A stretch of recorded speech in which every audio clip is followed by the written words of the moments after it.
আসসালামু আলাইকুম। আজকে একটা ফলের গাছ লাগাচ্ছি। এটা প্লাম ট্রি, আর এই মুহূর্তে লাগানোর সঠিক সময়। খুব ভালো দামে পেয়েছি টেস্কোতে, মাত্র 14 পাউন্ড। এর নাম হচ্ছে ওপাল প্লাম।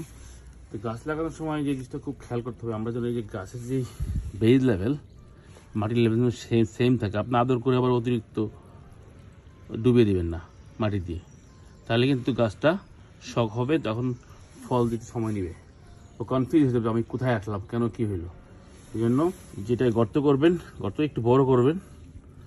আর গর্ত করার পরে আগে দেখেন আমি পানি দিয়েছি, পানির জায়গাটা একটু ভিজিয়ে নেবেন, যাতে গাছ দেওয়ার সাথে সাথে এইখানে গাছ থেকে যেন পানি মাটি শুষে না নেয়। এই জন্য এমনভাবে করতে হবে, দেখেন এখানে করেছি। তারপর আমরা এখন মাটি দিয়ে ভরে দেবো ইনশাআল্লাহ।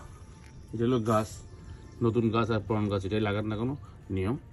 এই মুহূর্তে কোনো সার টার দেবো না, সার দেবো কয়েকদিন পরে যখন গাছটি সেটেল হবে, নতুন শিকড়গুলা একটু নতুন পরিবেশে যাবে, তখন আশেপাশে আবার একটু হালকা গর্ত করে আপনি খাবার দিতে পারেন বা লিকুইড খাবার উপরে দিতে পারবেন। যখন গাছটা একবার সেটেল হয়ে যাবে আর কখনো কোনো খাবার দিতে হবে না। আর যখন দেখবেন যে ফুল চলে আসছে, শুধু এই কাণ্ডটাতে গ্লু ট্র্যাপ দিয়ে দেবে, যাতে পোকা না আসতে পারে।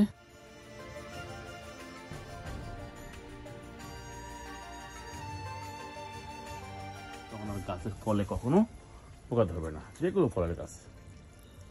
আর এই মুহূর্তে শীত এবং স্প্রিংয়ের শুরুর দিকেই হচ্ছে গাছ, ফলের গাছ লাগানোর বেশ সময়। আপনারা যদি ফলের গাছ লাগাতে চান, এখনই লাগাই ফেলুন। ধন্যবাদ।